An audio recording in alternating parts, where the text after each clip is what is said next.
اعوذ باللہ من الشیطان الرجیم بسم اللہ الرحمن الرحیم۔ اللہ تبارک و تعالیٰ کے نام سے شروع جو بڑا مہربان اور نہایت رحم کرنے والا ہے۔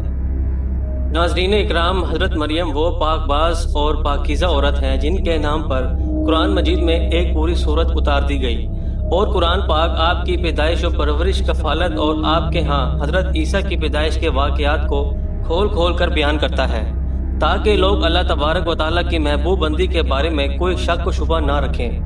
حضرت مریم علیہ السلام حضرت داؤد کی نسل سے تعلق رکھتی ہیں۔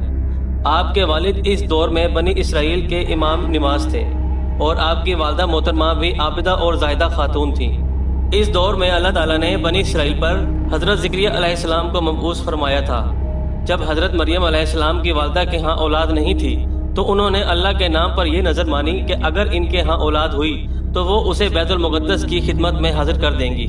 اس وقت کے رواج کے مطابق جو لڑکا اللہ کی نظر کر دیا جاتا وہ نہ تو شادی کرتا اور نہ ہی دنیا میں مشاغل اور دلچسپی لیتا، صرف عبادت گاہ کی خدمت کرتا اور خود عبادت میں مشغول رہتا تھا۔ حضرت بی بی مریم کی والدہ نے بھی بیٹے کی عطا کرنے کی دعا کی تھی۔ رواج کے مطابق عبادت گاہ کی خدمت کے لیے تو صرف لڑکوں کو ہی قبول کیا جاتا تھا، لڑکیوں کے لیے یہ اجازت نہیں تھی۔ چنانچہ بیٹے کی جگہ بیٹی پیدا ہوئی تو ماں کو یہ فکر ہو گئی کہ اس کی نظر قبول نہیں ہوگی، کیونکہ دستور کے مطابق لڑکی نظر کی ممانعت تھی۔ اس کشمکش میں اللہ تعالیٰ سے یہ دعا کی کہ اے رب، میں نے تو لڑکے کی درخواست کی تھی، لیکن جو اللہ تعالیٰ کی ذات و برکات کا علم ہے وہاں تک انسانی سوچ کیسے پہنچ سکتی ہے۔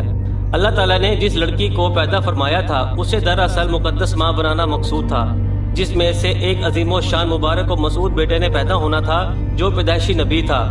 بہرحال حضرت مریم کی پیدائش ہو جاتی ہے اور مدت رضاعت ختم ہو جاتی ہے تو آپ علیہ السلام کی والدہ محترمہ آپ کو بیت المقدس لے جاتی ہیں تاکہ مجاوروں کے سپرد کر کے اپنی منت کو پورا کر سکیں۔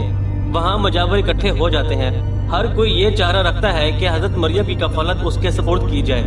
پھر یہ فیصلہ ہوا کہ مجاورین وہ قلم جس سے وہ تورات لکھتے تھے پانی میں چھوڑ کر اس کو دیکھیں، جس کا قلم پانی کے بہاؤ میں بہنے کی بجائے الٹا بہے وہی حضرت مریم کی کفالت کا حقدار ہوگا۔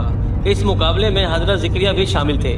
ان کے قلم کو اللہ تعالیٰ نے پانی میں بہاؤ کے الٹی طرف بہایا اور ان کی پرورش کے حقدار ہوئے، اور بی بی مریم کو اللہ کی منشا کے مطابق حضرت زکریا کی کفالت میں دے دیا گیا۔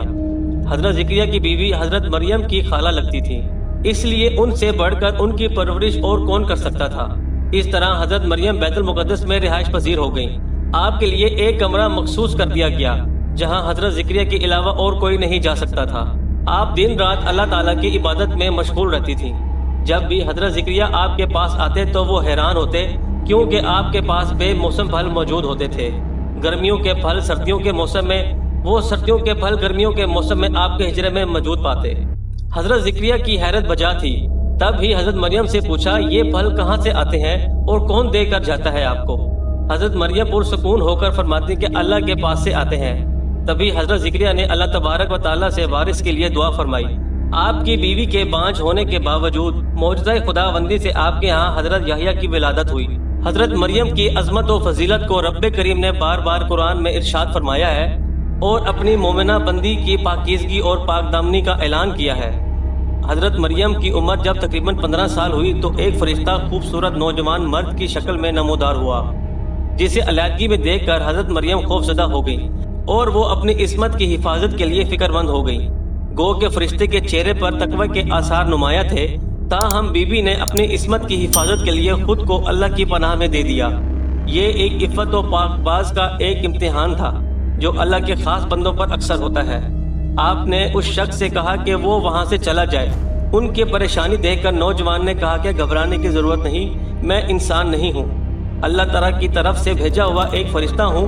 آنے کی وجہ بتاتے ہوئے فرشتے نے کہا کہ آپ کو اللہ تعالیٰ ایک پاکیزہ اور مبارک و مسعود بچے کی ولادت کی خوشخبری دیتا ہے۔ حضرت مریم کو انتہائی تعجب ہوا اور وہ بولی، یہ کیسے ممکن ہے، کیونکہ وہ شادی شدہ نہیں تھی۔ فرشتے نے کہا کہ اس سے پہلے اللہ تعالیٰ حضرت آدم علیہ السلام کو ماں اور باپ دونوں کے بغیر پیدا فرما چکا ہے، اور حضرت حوا علیہ السلام کو صرف مرد کے وجود سے پیدا فرمایا گیا۔ حضرت مریم جب حاملہ ہوئی تو ایک دور جگہ پر چلی گئیں۔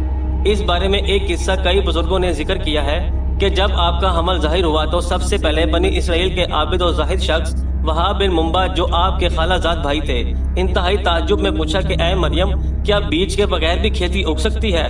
فرمایا جی ہاں۔ تو بتاؤ کیسے؟ پہلی مرتبہ کھیتی کو پیدا کیا جس نے وہی کھیتی کو اگا سکتا ہے۔ پھر انہوں نے پوچھا کہ بغیر مرد کے اولاد ہو سکتی ہے؟ فرمایا کہ جی ہاں، اللہ تعالیٰ نے حضرت آدم کو بغیر ماں باپ کے پیدا فرمایا۔ پھر کہا کہ اچھا اپنی خبر دو۔ حضرت مریم نے فرمایا کہ اللہ نے مجھے خوشخبری دی ہے اپنی طرف سے ایک نشانی جس کا نام مسیح بن عیسیٰ بن مریم ہوگا، دنیا اور آخرت میں صاحب مرتبہ ہوگا اور لوگوں سے بچپن اور بڑھاپے میں کلام کرے گا۔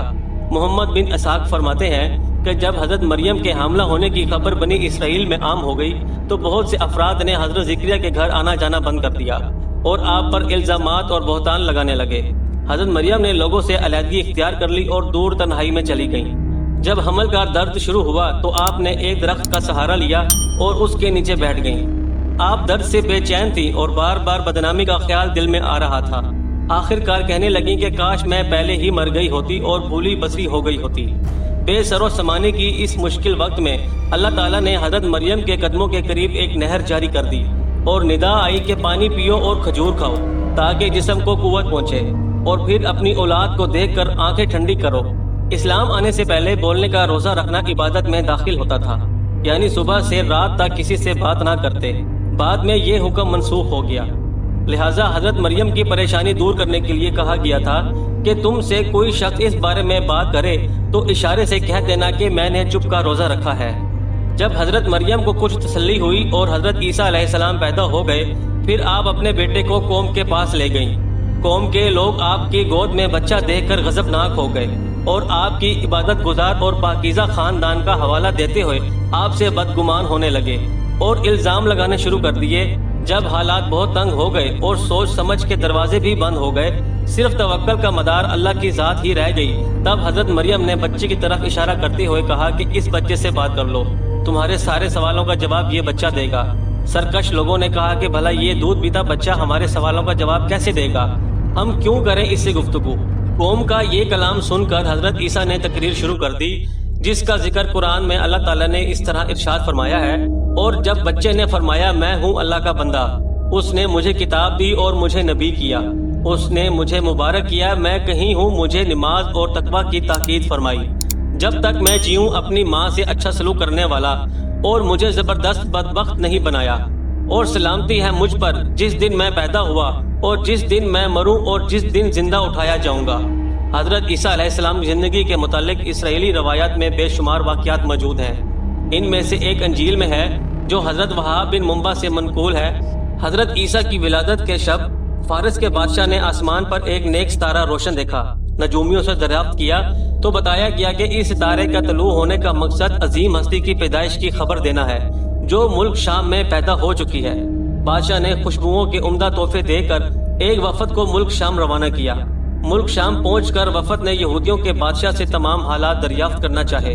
وفد کی زبانی واقعات سن کر بادشاہ گھبرا گیا اور وفد کو اجازت دے دی کہ وہ بچے کے متعلق معلومات حاصل کر لیں۔